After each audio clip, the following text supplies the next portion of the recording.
left Cameroon for France. It was during the summer of 1999. I remember I was very excited about the opportunity to see the country where I was born, and I could not wait to come back in September and tell all my friends about my amazing vacation in Paris, France. The day that I left, my whole family came to the airport to say goodbye to me. It wasn't anything special. It was just something that we used to do anytime someone left the country. The only family member who didn't make it to the airport was my cat.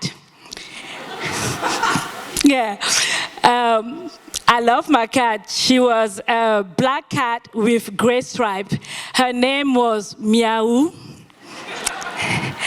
She came into my life when I was 10 years old, and I named her Meow because that's the sound that she used to make every time she looked at me with her big, beautiful gray eyes. Meow was a stray cat who used to follow me home. Like a lot of cats, for some reason, used to follow me home back then. They made me feel like the queen of cats. But Meow was the only one who, no matter how many times my mom chased her away, would always come back. So she became a part of the family. She and I had a very strong bond. She used to bring me gifts from outside. Most of the time it was the tail of a mouse that she ate. And sometimes I would have a little more than the tail. I know, it sounds disgusting, but I saw it for what it really was. A token of her affection for me. And I throw all that away. When Meow got pregnant, I remember she gave birth on my bed, in my bedroom. My family and I, we made a home for her and her babies in the kitchen. It was a card box, and we had to put some of my old clothes at the bottom to make them feel comfortable. That's where Meow and her babies were the last time I saw them. Before heading to the airport, I remember saying goodbye to them and scratching Meow behind her ear the way that she liked it. It didn't feel like a big deal at the moment because, after all, I was just going to France for a month, or at least that's what I thought. 2 days after I got to France, my aunt told me that we needed to start the process to sign me up for school. I was surprised by that because I was due to school the next month in Cameroon.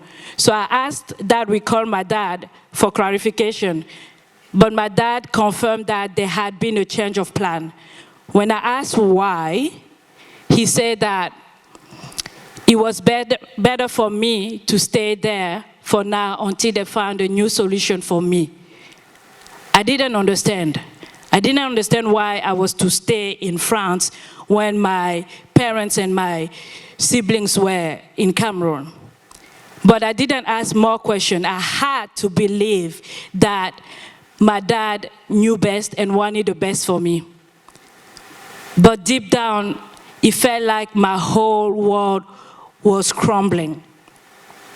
I didn't know when I was going to be able to see my parents again. I didn't know when I was going to see my siblings. I didn't know if I would ever see my friends or my cat. I remember that a few days later, I was walking from the bakery when I heard Meow. I turned around. It was a gray cat that was walking towards me. I bent to pet it, then stopped myself and walked away. The gray cat followed me, but I had to push it away. Because even though France was the country where I was born, it still felt temporary.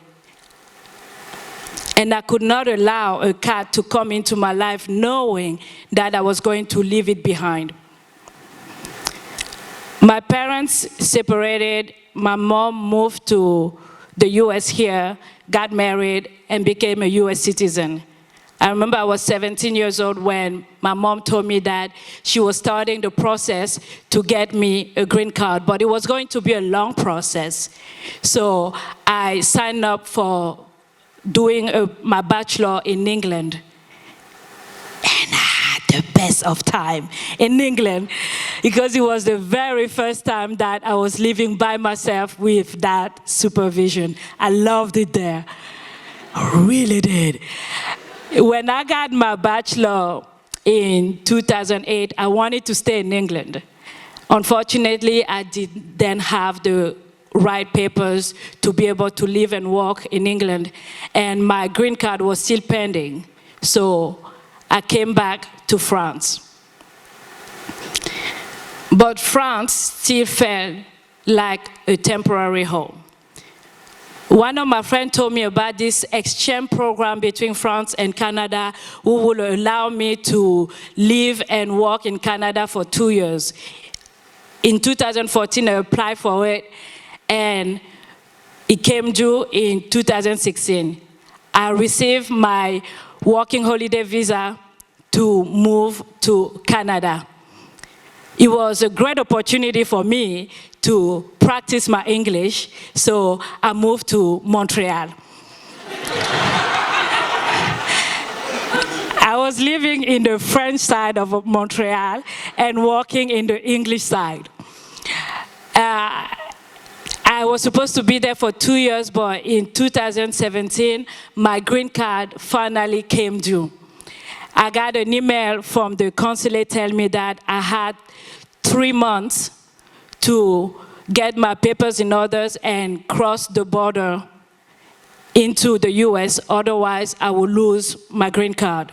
So I had to quit my job. I had to say goodbye to my girlfriend, pack all my life in 3 suitcases, and go to the airport. My family was there to welcome me when I arrived at the airport in Baltimore in January 2018. I had to stay with my family because when you get the green card, it's actually, they give you a visa on your passport for 1 year, and you have to stay at the address that you gave until your actual green card arrives. So I had to stay with my family while waiting for my green card. I was living with my uncle and my grandmother and my uncle's children in a 2-bedroom apartment. So I mainly slept in the couch. But I feel lucky. I feel lucky because I found a job that I love, and in 2021, I signed the deed to my home. I'm a homeowner, people. And now, I can have a cat. Thank you.